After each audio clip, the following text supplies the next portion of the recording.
자, 그러면 두 번째 시간 보도록 하겠습니다. 그러면 이제 304페이지 보시면 세율이 나오죠? 세율. 그러면 우리가 지방세에서 세율이라는 제도는 세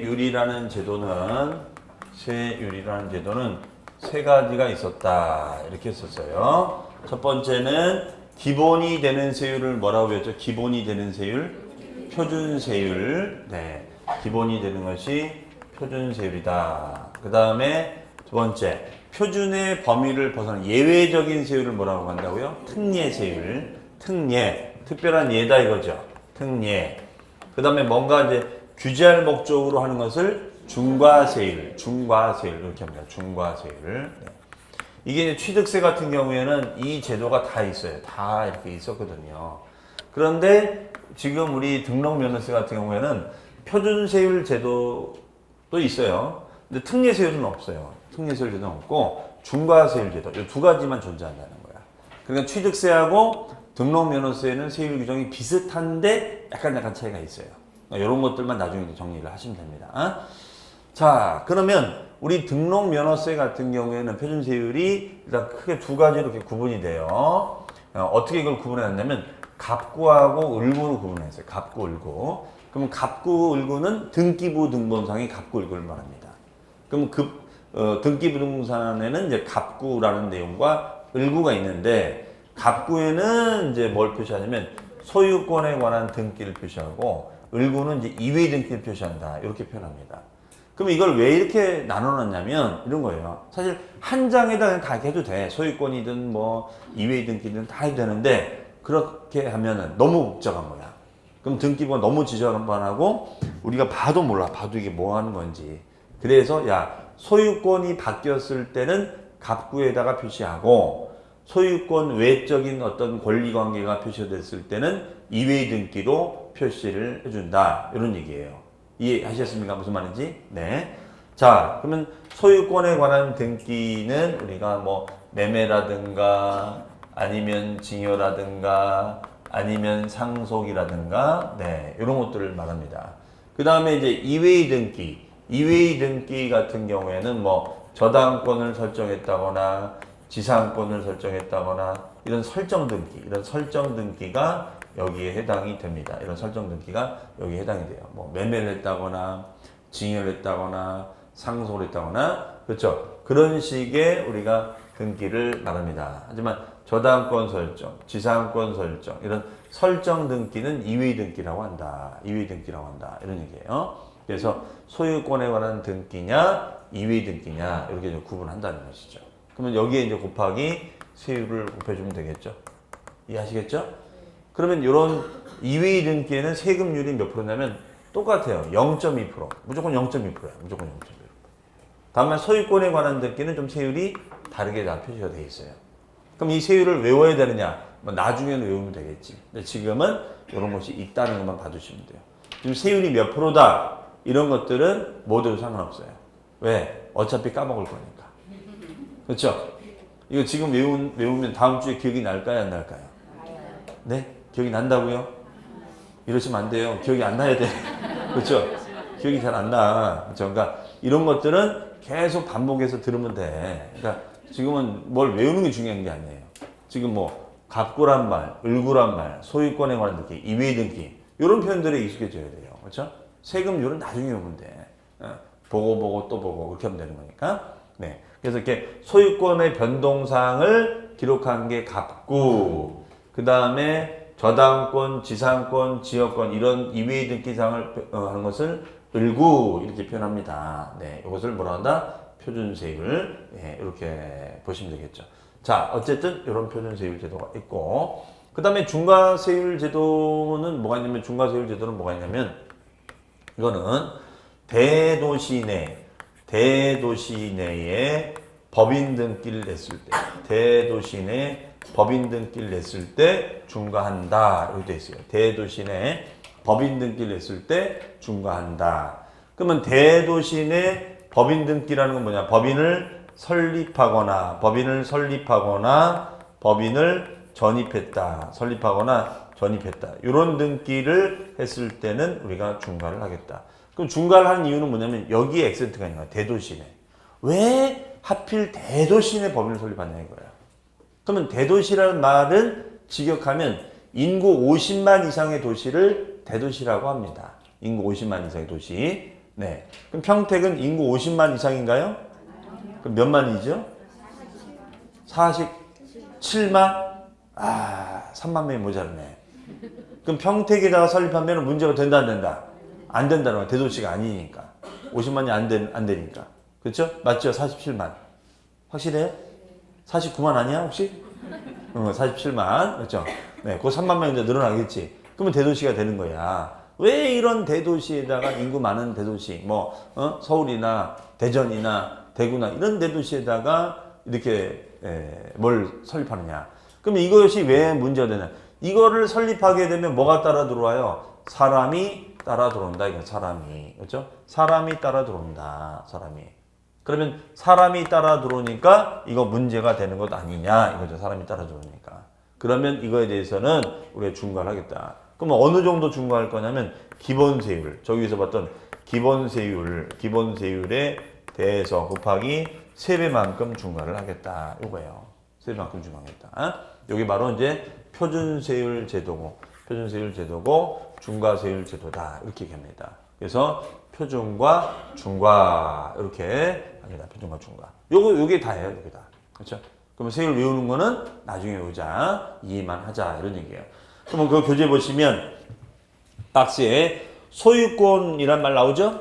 소유권. 이게 바로 소유권. 소유권이 뭐야? 소유권의 변동이 됐다 이런 얘기예요. 소유권의 변동. 뭐 매매, 증여, 상속. 이랬을 때는 매매로 소유권 변동되면은 2%, 상속은 0.8%, 상속 외 무상. 상속 외 무상이면 뭘 말할까요? 증여. 그렇죠? 이런 거. 그러면 1.5%. 원시 취득. 원시가 뭐라고요? 아까 최초로. 그러면 최초로 원시하면 무슨 등기? 보존 등기. 보존 등기 하면은 0.8% 이렇게 된다는 거예요. 반면 소유권 외 물건과 임차권 등의 설정 미전. 다 소유권 외죠. 지상권, 지역권, 전세권 다 소유권 외고 민법시험에 다 배울 거예요. 지상권이 뭐고 가등기가 뭐고 지역권이 뭐고. 그럼 얘네들은 세금률이 똑같죠? 몇 프로? 0.2% 똑같네요. 그렇죠? 다만 거기 보시면 좀 생소한 말이 나오죠. 지역권은 요역지란 말이 나와요. 요역지에다가 뭐라 맺냐면 요역지는 편익을 제공받는 땅. 편익을 제공받는 땅. 그럼 편익이라는 건 뭐냐면 어떤 통행의 편익을 제공받는 땅이야. 그러니까 예를 들어서 이런 얘기죠. 여기가 이제 뭐 내 집이 이렇게 있는데 음식점이 있는데 보통 우리가 이 길로 다녔단 말이야. 이 길로 다녔는데 갑자기 여기 담이 생기는 거야. 그럼 못 가 이쪽으로. 그러니까 여기에 갑의 땅이 있는데 요 갑의 땅을 잠시 이용하는 거야. 그럼 이쪽에 편익을 제공받아서 이쪽 음식점을 이용하는 거죠. 이해되세요? 이런 관계를 따질 때 이런 걸 뭐 요역지, 승역지. 그럼 편익을 받는 땅이면은 요역지. 편익을 제공한다면 승역지. 이런 말 씁니다. 그래서 1차를 공부해 보신 분들은 뭐 더 잘 아실 거고 처음 보시는 분들은 진짜 처음이야. 요역지. 그러니까 메모만 해두세요. 이런 말은 또 민법 시간에 배우고 등기법 시간에 또 배운다. 그렇죠? 네. 자, 그 다음에 뭐 전세권은 전세금액, 뭐 그건 아실 거고 임차권은 월 임대 이 말도 아실 거고 저당권 경매 신청 가압류 가처분 이거 왜 하는 거예요? 법무사 사무실 통해서 내가 채무를 변제받기 위해서 저당권 걸어버린다, 가압류 신청해버린다 이런 얘기를 쓰는 거죠. 그렇죠? 그 다음에 돈을 안 주니까 뭐 프로그램 가처분 신청을 한다 이런 말을 쓰잖아요. 이렇게 채권 금액이다. 자세한 건 민법 시간에 들어보시고 그 밖에 변경 말소 해지 분필 때는 한 건당 6,000원 6,000원에다 쓰세요. 원. 자, 이때 원이 바로 세율이에요. 원이 바로 세율인데 이 세율을 우리가 뭐라고 배웠냐면 일정 금액의 정액 세율이다 이렇게 썼어요. 이걸 정액 세율이라고 했어요. 일정 금액의 세율을 정액 세율 이렇게 합니다. 그러면 건당 6,000원. 네. 그럼 건이 무슨 세? 종량세. 그 다음에 6,000원. 원이 무슨 세? 정액세율. 그렇죠? 이렇게 하는 거예요. 그렇죠? 자, 이런 특이한 것이 있다. 이렇게 봐주시면 되겠습니다. 자, 그렇게 보시면 되겠고요. 그 다음에가 세배중과. 세배중과는 자, 무슨 도시? 대도시에서 법인의 설립, 지정, 분사무소 설치를 했을 때 부동산 등기나 법인 등기 또는 전입함에 따른 부동산 느낌 법인등기 했을 때는 몇 배를 중과한다? 3배를 중과한다. 그럼 왜 사람도 많이 사는데 이 지역에 들어오니? 이런 거 있죠. 왜 사람도 많이 사는데 이 지역에 들어오니? 그렇죠. 그래서 3배 중과한다. 그 취지만 이해를 하시면 되겠어요. 그 다음에 신고납부. 신고납부는 언제까지예요? 거기 보시면 신고기한이 있죠? 신고기한은 원칙적으로 뭐라고 써놨어요? 등록 전. 자, 등록 전에다 밑줄 치시고 등기 접수일까지 이렇게 써놓으시면 돼요. 등기 접수일까지. 그 다음에 2번은 그냥 넘어가겠습니다. 등록 전까지만 신고한다. 일단 이 정도만 알아두세요. 네. 그럼 만약에 신고를 제대로 안 하면 어떻게 한다? 보통징수. 자, 보통징수는 무슨 납부라고요? 고지납부. 왜 고지하느냐? 신고납부를 제대로 안 하니까. 신고납부를 제대로 안 하면 고지납부합니다. 네. 자, 그러면 가산세를 붙여요. 그래서 산출세액 또는 부족세액에 가산세를 합한 금액을 세액으로 하여 무슨 징수한다? 보통징수. 그럼 보통징수는 고지납부한다 이거죠? 고지납부한다. 자, 그러면 가산세는 보시면 신고불성실 가산세가 자동적으로 적용되는데 40%는 부정한 경우, 그 다음에 20%는 일반 무신고, 그다음에 10%는 과소신고 이렇게 해주면 되겠습니다. 그 다음에 납부불성실, 납부 안 하면은 당해 미납부세액 또는 부족세액의 만분의 3. 만분의 3이면 몇 프로일까요? 0.03% 곱하기 납부지연일자.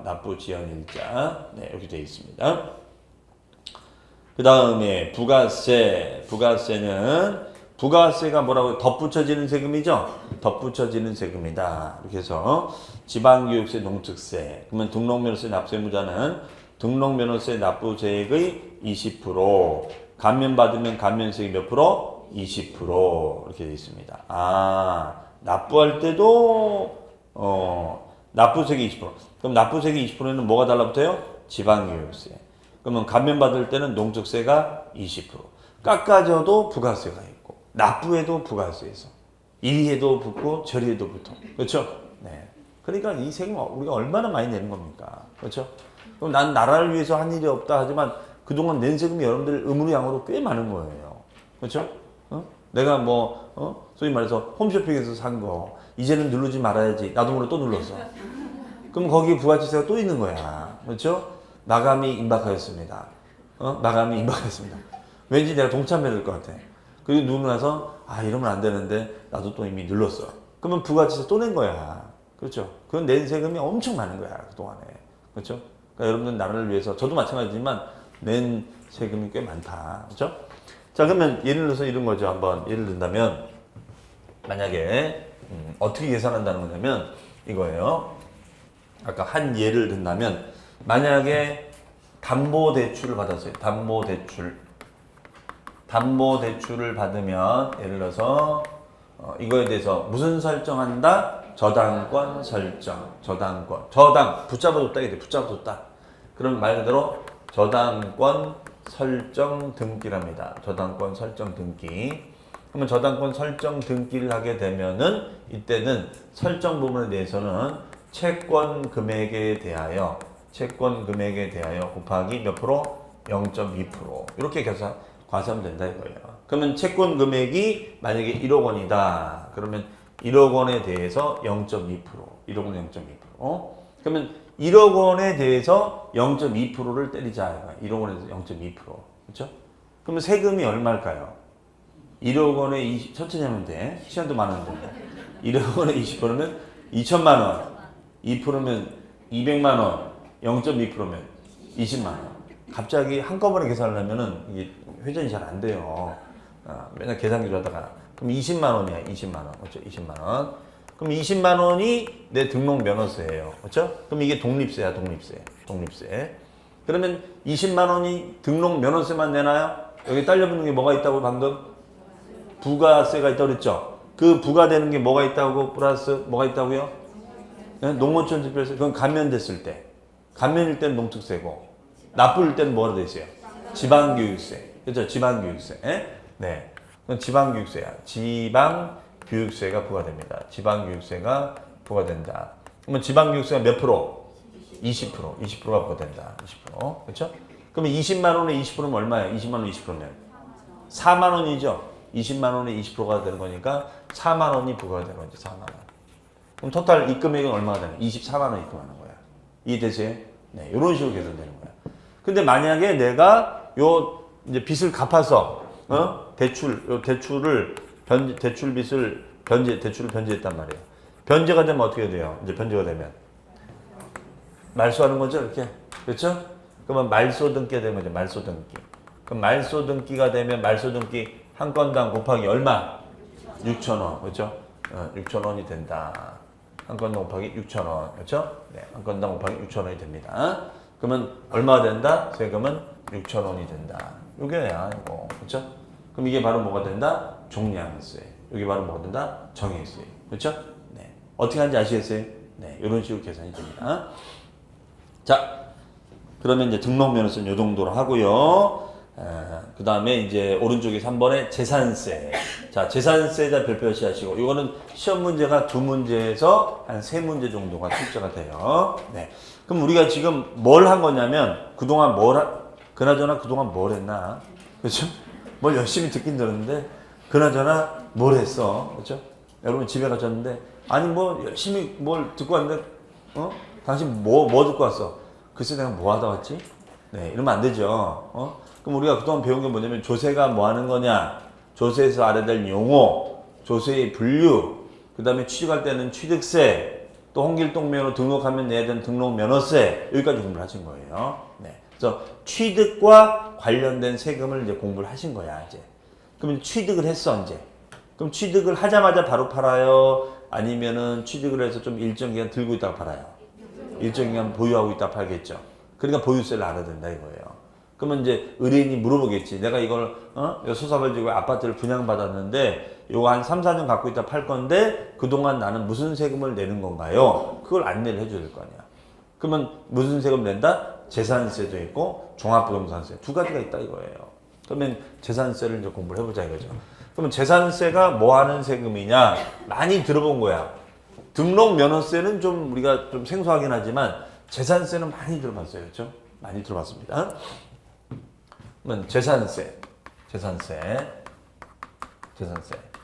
그럼 재산세라는 것은 어떤 세금이냐? 말 그대로 시군구가 시라든가 군이라든가 구가 주체가 되어서 공공대장의 현황을 보고서 우리가 고지서를 발부한 다음에 납부하는 개념을 우리는 뭐라 한다? 재산세라고 한다. 이렇게 합니다. 네. 재산세가 뭐라고요? 시군구가 주체가 되어서 대장의 현황을 보고서 고지서를 발부하고 납부하는 것을 뭐라 한다? 재산세. 이렇게 얘기합니다. 재산세. 그러면 요 대장을 우리는 공부라고 또 합니다. 그러면 대장이란 말이 있고 우리 등록면허세 시간에 방금 얘기했던 등기부란 말이 있어요. 그러면 둘 다 공부라고 하는 거야. 둘 다. 그러면 대장은 우리 지적법에서 나오죠. 대장. 무슨 대장? 토지대장, 건축물대장. 그럼 대장을 만드는 이유가 뭐래요? 우리 공식호 교수님. 뭐래요? 네? 뭐 하려고? 세금을 부과하려고. 그렇죠? 세금을 부과하려고. 그러면 등기부에는 뭐야? 소유권 관계를 표시하기 위해서. 그러면 등기부는 누구 관할? 그거는 법원 관할. 요 평택 법원에서 관할하는 거고. 그렇죠? 그러니까 그 법원 밑에가 등기소가 있는 거야. 그러니까 등기소장은 법원 말을 들을 수밖에 없는 거야. 그런데 대장은 시군 평택시에서 재산세를 부과하기 위해서 만든 서류예요. 공적인 서류. 그게 대장입니다. 토지대장, 건축물대장 이런 거예요. 그러면 대장의 현황을 보고서 이거 누구 건지를 확인한 다음에 얘는 고지서를 발부하는 거야. 그 점이 방금 배웠던 취득세하고 등록면허세는 다른 거예요. 지금 등록면허세는 고지였어요, 신고였어요? 신고서를 내는 거였었잖아요. 취득세도 신고하는 거였었죠? 근데 얘는 가만히 앉아있으면은 고지서가 날라와. 그럼 날라오면 날라온 대로 내면 돼요. 근데 의혹에 불타가지고 의뢰인이 재산세 계산을 어떻게 하는 건가요? 잠깐 있어보세요. 제가 올해 합격을 했는데요. 잠깐만 계속해보세요. 계산합니다. 1시간째 계산이 안 되는 거야. 의뢰인 지금 1시간째 기다리고 있어. 뭐 하시냐고. 그걸 계산해 줄 필요가 있어요, 없어요? 없죠. 고지가 되는데 못하러 계산을 해. 그렇죠? 이거는 자세한 계산은 그 손님께서 평택시에 가셔서 문의를 해보시면 됩니다. 그렇죠? 그렇게 얘기하시면 되는 거예요. 지금 우리가 무슨 뭐 세금 뭐 거기서 뭐 관리해 주는 게 아니잖아. 우리 계약서를 쓰기 위해서 이거 지금 상담해 주는 것 뿐이란 말이에요. 그렇죠? 네. 그러면 고지 납부하는 것을 우리가 다른 말로는 무슨 징수라고 한다? 무슨 징수? 그렇죠. 이것을 우리는 보통징수. 네, 보통징수. 네, 보통징수란다. 그러면 이렇게 해서 된다. 보통징수한다. 그래서 이거는 고지하고 납부하는 것을 뭐라 한다? 보통징수. 예, 보통징수라고 한다. 이렇게 합니다. 자, 그러면 이제 보통징수하면 납기가 있겠죠. 납기. 납기는 내면 되잖아요. 그렇죠? 납기. 그러면 이 납기는 몇 월하고 몇 월일까요? 이건 재산이 있는 사람들은 내본 적이 있을 거야. 그렇죠? 자, 이거는 7월하고 9월 또 12월 12월은 아닌데 아무도 좀 이상해. 재산이 없는 것 같아. 자, 우리는 납기만 봐도 그 사람의 재산이 뭐가 있는지를 대충 알 수 있어요. 그렇죠? 그러니까 결혼 안 하신 분들은 7월 달하고 9월 달에 선을 봐야 돼. 7월 달하고 9월 달에 봐야 돼요. 6월 달 허당이야. 8월 달 허당이야. 뭐 날라오는 게 있어야지. 그렇죠? 네. 그러면 7월 달하고 9월 달에 선을 보고 물어보는 거지. 그렇죠? 혹시 그대 집안에 7월에 뭐 날라오지 않나요? 그래서 저희 아버지가 뭐 이렇게 고지서 같은 거 받으시던데, 아, 그래요. 그럼 벌써 이제 억양이 달라지는 거지. 아, 그래요. 감탄사 말 해주고. 그렇죠? 네. 그리고 제가 다음번에는 꼭 식사를 하고 싶습니다. 제 연락처는 아니요, 됐어요. 아니요. 연락처 받으세요. 네. 받으세요. 제가 고지서에 대해서 알고 싶어요, 진짜. 네? 고지서에 대해서 알고 싶어요. 뭐 하시는 분이야? 아니, 그건 묻지 말고 하여튼 뭐 알고 싶어요. 그렇죠? 네. 그러면 7월에 받는다. 아, 그럼 재산이 있다는 거지. 응? 9월에 받는다. 있다는 거야. 그렇죠? 그러면 예를 들어서 우리가 토지는 9월 달이야. 근데 건물은 7월 달이에요. 건물. 그러니까 나는 건물에 관심 있으면은 7월에 선을 보면 되고, 나는 건물보다는 나는 차라리 토지에 관심이 많은 거야. 그렇죠? 네. 토지를 갖고 있는 이 사람이 훨씬 더 비전이 있어 보여. 그러면 결론적으로 9월에 선을 보면 되는 거야. 그렇죠? 근데 6월이나 8월이나 전혀 비전 없는 달에 보면 안 되는 겁니다. 뭐 날라오는 게 없어, 일단은 뭐. 그렇죠? 네. 자, 그래서 우리가 7월, 9월 달에 이제 고지서 날라오면 그때 가서 갖다 내는 세금. 이게 바로 재산세입니다. 이해하시겠죠? 그러면 여기서 말하는 재산이라는 것이 도대체 어떤 것이 있느냐? 그러면 도대체 여기서 말하는 재산이라는 것은 어떤 걸 말합니까? 이게 바로 이제 과세 대상물을 말해요. 과세 대상물. 네. 그럼 과세 대상인 재산에는 5가지 재산이 있어요. 5가지 재산이 뭐가 있냐? 토지라는 재산이 있고, 토지가 있고요. 두 번째가 건축물.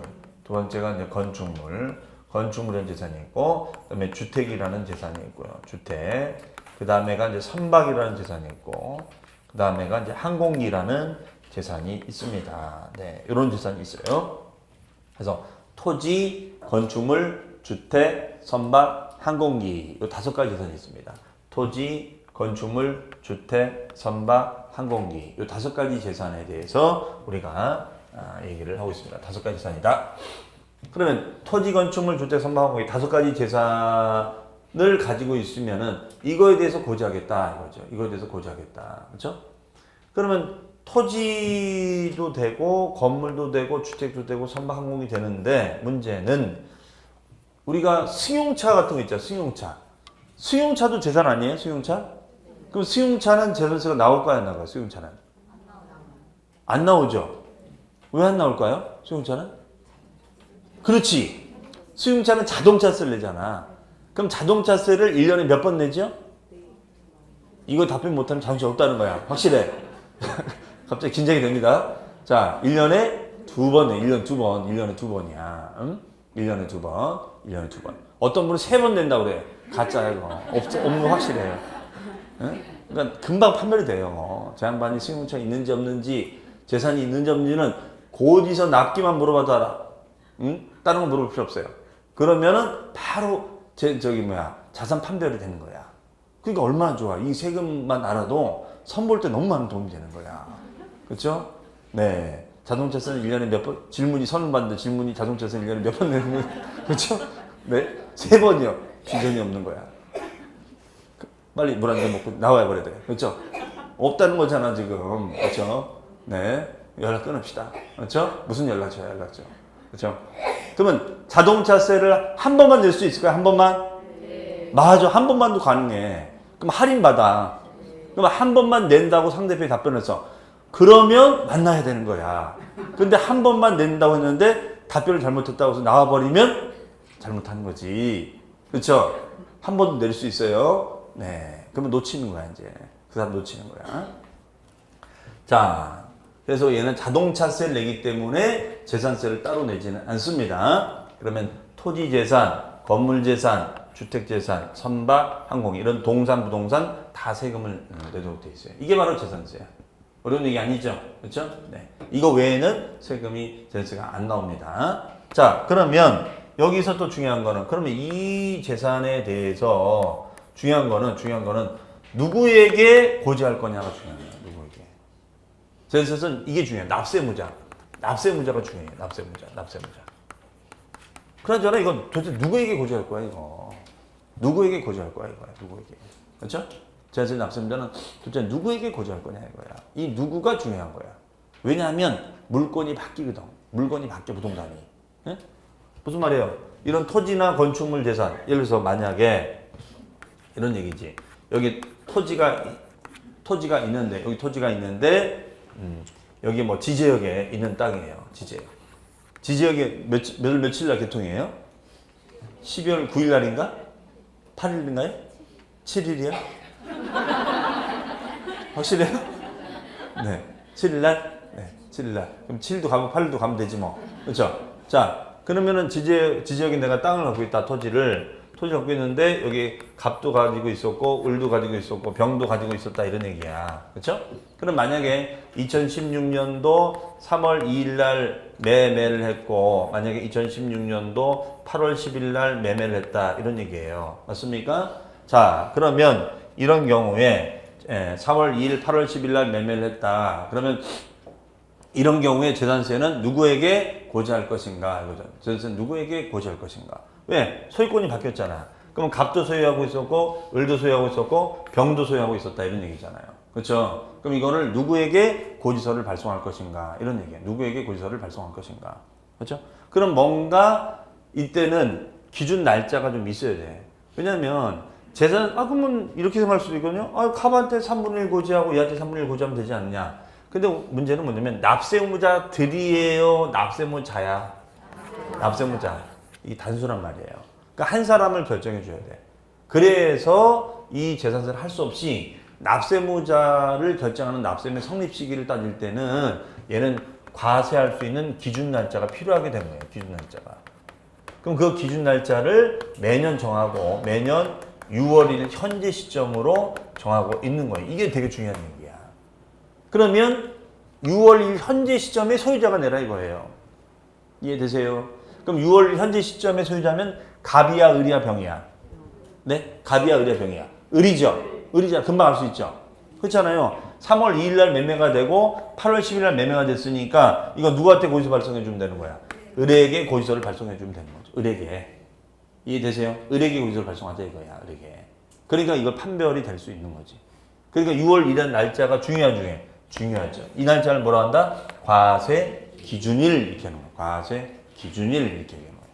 그럼 기준일 현재 시점에 소유자에게 고지서를 발송하는 세금 이게 바로 재산세다 이거예요. 자, 다시 정리해. 재산세라는 세금은 누가 주체가 되어서 시군구가 주체가 됩니다. 그래서 시군구세라고 해요. 시군구. 그럼 시군구가 주체가 돼서 얘네들이 만든 장부를 뭐라고 그래요? 대장, 건축물 대장, 토지 대장, 임야 대장 이런 대장을 보고서 대장의 현황을 파악해서 우리가 고지서를 발송해서 납부게 하는 보통 징수하는 지방세를 뭐란다? 재산세. 보통 납기가 7월과 9월로 나눠져 있다 이렇게 얘기합니다. 그러면 이때 과세 대상물 어떤 재산을 말하느냐? 여기는 토지, 건물, 주택, 선박, 항공기. 그러니까 어떤 권리 같은 건 안 들어가. 우리 취득세는 권리 같은 게 들어가거든요. 뭐 아까 등록면허서에서 뭐 지상권, 전세권 이런 말이 하나도 없어요. 그렇죠? 권리 같은 거는 재산세 대상이 아니다. 그러면 이런 대상을 파악해서 자, 납세문자에게 고지하는데 납세문자 판정하는 기준 날짜를 뭐라 한다? 매년 6월 1일. 이걸 뭐라 한다? 과세 기준일. 그렇죠? 현재 시점에 소유자에게 고지서를 발송하자 이런 얘기야. 이런 걸 뭐라 한다? 재산세. 그렇죠? 재산세. 자, 그러면 여러분들 그 자료 보시면 재산세 의에 보시면 재산세는 토지, 건축물, 주택, 선박, 항공기 이게 과세대상이죠. 이런 과세 대상의 보유에 대하여 그 소유자에게 매년 부과하는 지방세다. 매년이니까 뭐야? 가지고 있으면 계속 내라 이거죠? 자, 또한 성격은 보유세고 물세다. 그렇죠? 물세. 물세란 말 배웠죠? 물세 반대한 말이 뭘까요? 인세. 물세는 이 부동산 이런 물건 중심으로 부과하자 이런 얘기예요. 그리고 별도 종합합산 토지는 대인세, 인세 중심이다. 그러니까 우리가 배웠던 용어가 또 나오죠. 그럼 별도 종합 이게 무슨 토지냐? 거기다 메모만 해주세요. 별도는 영업용 토지, 별도는 영업용 토지 이렇게 메모하시면 돼요. 그 다음에 종합합산은 비사업용 토지, 종합은 비사업용 토지 이렇게 메모하시면 돼요. 네. 그리고 재산세는 수익세다. 그리고 응익과세 말이 나오죠. 응익은 수익력에 따라 과세하는 것을 응익과세라고. 이게 무슨 말이냐? 자, 이런 빌딩을 내가 이런 상가주택을 하나 가지고 있어. 그럼 보통 이 상가주택을 가지고 있는 분들이 가만히 놔둘까요? 임대를 할까요? 임대하면 임대 수익이 예상이 되죠? 이런 임대 수익을 근거로 과세하는 걸 뭐라 한다? 재산세. 재산세를 부과하는 이유가 뭐다? 당신 그거 갖고 있으면은 자산의 가치도 올라가고 수익도 예상이 되잖아. 임대 수익 등이. 그래서 매기에 따른 세금은 뭐라고 한다? 응익과세 또는 수익세 이렇게 표현합니다. 자, 용어의 뜻만 알고 합니다. 그럼 얘는 과세권자가 누구냐? 얘는 소재지 시장군수 구청장이다. 소재지에다 밑줄 소재지. 소재지를 우리 뭐라냐? 납세지. 납세지는 시장군수구청장이 됩니다. 그 다음에 별표시 납세무자. 납세무자가 중요하다고 그랬죠? 납세무자는 누구로 한다? 재산세, 과세, 기준연재. 이때 과세 기준일은 몇 월 며칠 연재예요? 6월 연재. 6월 현재 사실상 소유하는 자에게 고지한다.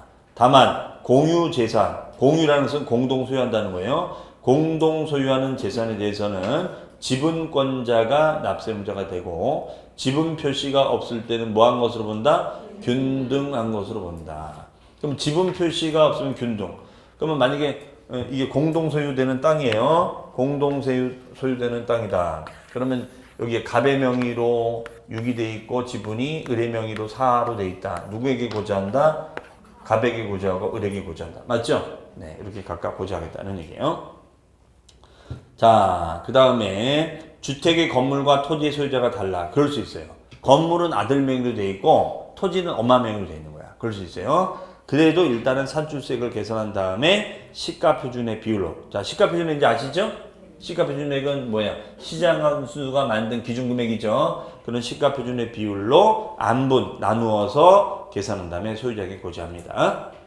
그 다음에 의제납세입니다. 의제가 뭘까요? 간주한다. 뭐뭇으로 본다 이거죠. 그럼 의제납세무자는 1번부터 7번까지 굉장히 많은데 이번 우리 기초입문과정에서는 한두 가지만 이제 설명을 드리겠습니다. 자, 1번이에요.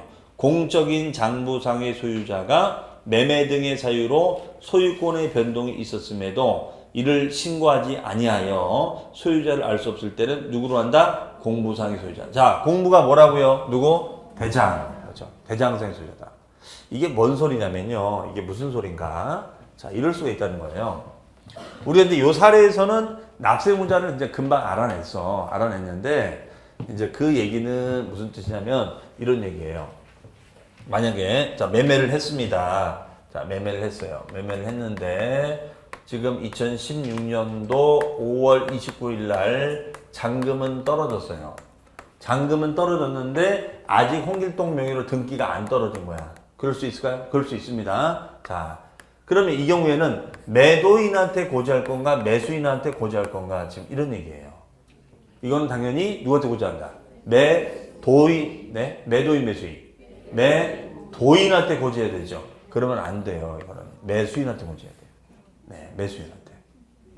사람이 지주가 있어야지. 매수인한테 고지할 수 있어요. 이게 도대체 무슨 말인가? 자, 이런 얘기예요. 우리 재산세는 납세 의무자가 사실상 소유자가 세금을 내도록 되어 있어요. 그럼 사실상 소유자라는 것은 뭐냐면 공부 현황과 사실 현황이 일치하지 않으면 사실 현황에 따라 부과하자라는 개념을 사실상의 소유자라고 해요. 이런 개념을 뭐라고 하냐면 이런 개념을 실질과세라고 합니다. 무슨 과세요? 실질과세. 그렇죠? 아까 우리 등록면허세는 마음이 중요하다고 그랬어요? 외모가 중요하다고 했어요? 외모인 외관. 그렇죠? 외관으로 따져. 하지만 전세는 마음이 중요한 거야. 얘가 공부로 뭐가 되는 게 중요한 것이 아니라 공부하고 실제가 다르면 실제에 따라 고지하겠다는 거예요. 그러면 지금 보세요. 여기서 5월 29일 날 잔금이 넘어갔죠? 그럼 5월 29일 날 잔금이 넘어가면 취득이 된 거예요? 안 된 거예요? 다시 질문. 5월 29일 날 잔금이 넘어갔으면 취득이 된 거예요? 안 된 거예요? 취득이 된 거지. 맞아요? 취득이 된 거잖아요. 그러면 사실상 취득자는 누가 된다? 매수인이 되는 거야. 그렇죠? 그런데 서류상으로는 아직 등기가 안 넘어가 있죠? 서류상으로는 등기가 안 넘어가 있으니까 누구 걸로 한다? 매도인. 맞아요? 매도인. 그러면 공무상으로는 이제 매도인이 되는 거야. 그렇죠? 그럼 매도인과 매수인이 일치하지 않으면 누구한테 고지한다? 그렇지. 매수인한테 고지한다. 맞죠? 네. 이런 걸 뭐란다? 실질과세. 이렇게 얘기하는 거예요. 실질과세. 이렇게 판단하는 거예요. 자, 근데 문제는 교수님, 그건 알겠다. 근데 지금 뭐라고 교수님 하셨냐면 시군구에서 고지서를 발송할 때는 뭘 보고 고지한다? 대장을 보고 고지합니다. 그렇잖아요? 그럼 대장에는 지금 매도인 걸로 돼 있어요? 매수인 걸로 돼 있어요? 매도인 걸로 돼 있는데 이걸 어떻게 알고서 우리가 고지하느냐 이거야. 다시 말하면 평택의 백다방에서 지금 잔금을 갖다 치렀는데 잔금을 치렀는지 아닌지를 어떻게 아느냐 이거야. 홍 계장이 봤나? 가다가? 밥 먹고 가다 봤나? 아니면 그 백다방 주인이 전화 와서 여기 지금 잔금 치르고 있습니다라고 얘기해 줬나? 그렇죠? 그러면 그 잔금 치는 걸 얘기해 줬으니까 커피 세 잔 더 시켜주나? 그건 아니잖아요. 알 길이 없단 말이야, 이거는. 그럼 이걸 어떻게 아느냐? 자, 이걸 어떻게 하냐면 신고하니까 아는 거야. 뭐 하니까 안다고요? 신고. 이렇게 소유권 변동이 일어났잖아요. 이렇게 소유권 변동이 일어나면 소유권 변동 신고를 하도록 돼 있어요. 소유권 변동 신고를 하도록 돼 있다 이거야. 소유권 변동 신고를. 그래서 알게 된다 이거야. 소유권 변동 신고를 하기 때문에. 그러면 소유권 변동 신고를 얘가 할까 매수인이 할까? 매수인이에요? 자, 나는 취득하자마자 내 거예요. 저는 재산세를 내고 싶어요. 여러분도 그렇게 하시겠어요? 가만히 웅크리고 있겠지 어차피 나한테 고지가 될 건데. 응? 그쵸? 그냥 혹시라도 모르면 얘한테 고지가 되지 않을까? 그런 기대감을 가지면서 가만히 있겠지. 여러분이 평택시로 전화해서 저한테 고지해 주세요. 그러시겠어요? 그렇게 충성을 하진 않잖아요. 그렇죠? 세금을 내고 싶어요? 안 내고 싶어요? 그렇죠. 우리 마음을 속이면 안 돼. 항상. 그렇죠? 우리 가슴 속에는 탈세의 피가 흐르고 있어요. 지금. 그렇죠? 그러니까 매수인은 신고할 리가 없지. 그러면 아쉬운 건 얘야, 얘. 왜? 서류는 아직까지 예명으로 돼 있잖아. 그렇죠? 그럼 얘가, 이거 저 잔금 얼마 전에 제가 백다방에서 받았습니다. 라고 신고해달라 이거예요. 그래서 알게 되는 거야. 그럼 만약에 이 소유권 변동 신고를 할 수도 있고 안 할 수도 있지. 그렇죠? 그럼 소유권 변동 신고를 했으면 누구한테 고지한다는 거야? 매수인한테 고지한다는 거지. 그렇죠? 신고를 하지 않았어. 그럼 누구한테? 그렇지. 매도인한테 고지하면 되겠죠. 맞아요. 그럼 다시 읽어봅니다. 다시 읽어봐요. 1번. 공적인 장부, 대장상의 소유자가 매매 등의 사유로 소유권의 변동이 있었습니다. 그러면 잔금이 넘어갔다 이거예요. 그러면 이를 신고는 무슨 신고한다는 거예요? 소유권 변동 신고. 소유권 변동 신고를 하지 아니하여 사실상의 소유자를 알 수 없는 때에는 누구에게 고지한다? 공부상의 소유자에게 고지한다. 아시겠어요? 공부상의 소유자에게 고지한다 이거예요. 네, 이걸 뭐라 한다? 공부상 소유자, 의존합세문자. 네, 이렇게 합니다. 자, 나머지 2, 3, 4, 5, 6이 있는데 그건 일단 건너뛰고 7번에 보시면 이런 말 있죠. 7번. 소유권의 귀속이 불분명한 경우, 알 수 없는 경우에는 누구로 한다? 사용자. 자, 요 말까지 좀 보고 좀 쉬겠습니다. 이게 무슨 말인가? 소유권의 귀속을 모른다? 그러면 이제 이런 거지. 소유권의 귀속을 모른다라는 말은 뭐냐면, 요 땅이 이렇게 있어요. 요 땅이 이렇게 있는데, 이 땅이 이제 임야예요. 임야로 돼 있어요. 임야니까 산이죠. 요 산으로 돼 있는데, 요게 나카무라시 땅으로 돼 있는 거야. 나카무라시 땅. 나카무라. 그러면 나카무라시 땅으로 돼 있는 땅이 있을 수 있을까요? 네. 있어요. 이게 일정 시대 때 이 정리가 안 돼가지고 한 번도 매매 거래가 안 된 땅은 아직도 일본인 명의로 기록이 되는 것이 있다 이거예요. 이 나카무라시 땅이야. 그러면 나카무라시 땅이니까 나카무라한테 고지하면 되겠지. 그렇죠? 그래서 나카무라한테 까무라 어디 있어? 까무라 어디 있어? 까무라 찾을 수 있어요 없어요? 없어. 까무라가 까무라 찾는지 알게 뭐야. 어? 없어. 아무리 봐도 까무라 찾는지. 그렇죠? 어디가 찾냐 이거야 이거를. 그렇죠? 자, 그래서 이 나카무라한테 고지서를 발송을 하고 싶은데 이 사람이 지금 그 당시에 뭐 일본으로 도망갔는지 아니면 창씨 개명이 된 건지 알지를 못하겠다 이거예요. 그러면 과세관청은 포기할 것인가? 아니, 끝까지 쫓아가지. 그렇죠? 그러면 여기 임야를 딱 가봤더니 꼭 이런 데 보면은 홍길동 씨가 여기서 농사를 짓고 있는 거야. 이해하시겠어요? 네. 그러면 자기 것도 아닌데 농사를 짓고 있겠지. 그렇죠? 그러면 이 홍길동 씨를 쳐다봅니다. 시군청에서. 그윽한 눈빛으로. 반가운 눈빛으로 쳐다보는 거야. 반가운 눈빛으로. 그 홍길동 씨 당황하죠. 왜 날 쳐다보느냐? 나 왜 날 쳐다보십니까? 홍 계장님. 그렇죠? 아니, 당신이 마음에 든다 이거야. 왜? 당신이 이 땅에서 점유하면서 쓰고 있으면 맞습니까? 예, 제가 농사 짓고 있습니다. 그러면 당신한테 재산세 고지서를 발송하겠다 이거예요. 그러면 이제 홍길동이 거품 물겠지. 왜 나한테 고지서 발송하느냐? 내 명의도 아닌데 나카무라한테 찾아봐라. 그러면 이제 이 시공처에서 나카무라를 못 찾는 이상 당신한테 고지하겠다는 거야. 그럼 이 사람이 뭐라고 했어요? 아니, 내 소유도 아닌데 내가 왜 냈느냐? 그랬더니 과세관청이 뭐라 하냐? 왜 내냐면, 왜 내는지에 대해서 얘기해 줄게. 홍길동 씨. 재산세는 응익과세야. 응익과세야. 그럼 홍길동이 뭔 소리야, 응익과세가. 무슨 말인지 모르겠다. 무슨 말인지 모르면 공인중개사 학원에 가봐. 다 가르쳐줘. 당신만 몰라. 그렇죠? 그럼 응익이라는 건 뭐라고요? 수익력에 따라 과세하는 거야. 그러면 임야에서 지금 돈 벌고 사람 누구예요? 홍길동 씨지. 홍길동 씨 돈 벌고 있잖아요. 그럼 홍길동한테 고지하라 이거지. 홍길동이 응익을 누리고 있으니까. 그렇죠? 그럼 이 사람한테 고지서를 발송하겠다라는 거예요. 그럼 이 사람을 뭐라 하면 좋을까? 사용자라고 하는 거지. 사용하고 있잖아요. 이 사람을 사용자로 하면 되겠지. 이해되세요? 무슨 말인지? 그러면 만약에 여러분이 이 입장이라면은 이 재산세를 내겠어요? 안 내겠어요? 내면 안 되겠죠, 그래도. 내요, 안 내요? 안 내요? 그러니까 돈을 못 버는 거야. 그래서 재산을 못 모으는 거예요. 내야지, 뭔 소리야. 무슨 말인지 아시겠어요? 재산세를 내야지. 그래야지 이 홍길동 씨가 계속 내가 재산세를 내왔다는 걸 나중에 주장할 거 아니야. 그럼 내 이름으로는 돼 있지 않지만 나중에 시간이 흘러 10년이 지나고 흐르면은 자동으로 내게 되는 거야. 그런 걸 무슨 취득? 그런 거를 점유시효 취득이라고 하는 거예요. 네? 그러니까 이 사람이 10년 동안 재산세를 낸 이유가 여기 있었던 거야. 그럼 이 사람은 점유시효 취득이라는 말을 알고 있었던 거지. 그렇죠? 자, 그래서 그 시간이 시효가 완성이 되면 이제 내게 되는데 갑자기 나카무라 짜 나타난 거야. 그럼 어떻게 되는 거야? 그럼 도라미 탑을 되는 거예요. 시효가 되기 전에 나타났으니까. 그렇죠? 그러면 나카무라 나타나면 돼야 안 돼? 안 돼요. 나타나면 엎어치기 해야 돼. 너는 나카무라 아니야. 그렇죠? 자, 그래서 우리가 무점유된 땅들에 가서 농사 짓고 개간하고 뭐 해서 뭐 재산세 내고 하는 이유가 다 거기에 있는 거예요. 그럼 그분은 그걸 알고 있는 거죠. 이해되세요? 무슨 말인지? 아, 그래서 저기 배나무골 그 아저씨는 그렇게 했던 거구나. 맞아. 근데 그 아저씨는 그거를 몰라도 그걸 대충 느낌을 알고 있는 거죠. 그렇죠? 자, 그러면 다시 읽어봅니다. 7번. 소유권의 귀속의 불분명.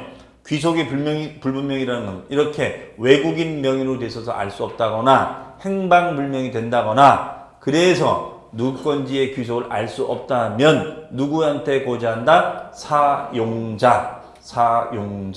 그럼 사용자 누구? 홍길동. 그렇죠? 낙감으로가 아니라 누구? 홍길동. 이해되세요? 무슨 말인지? 네.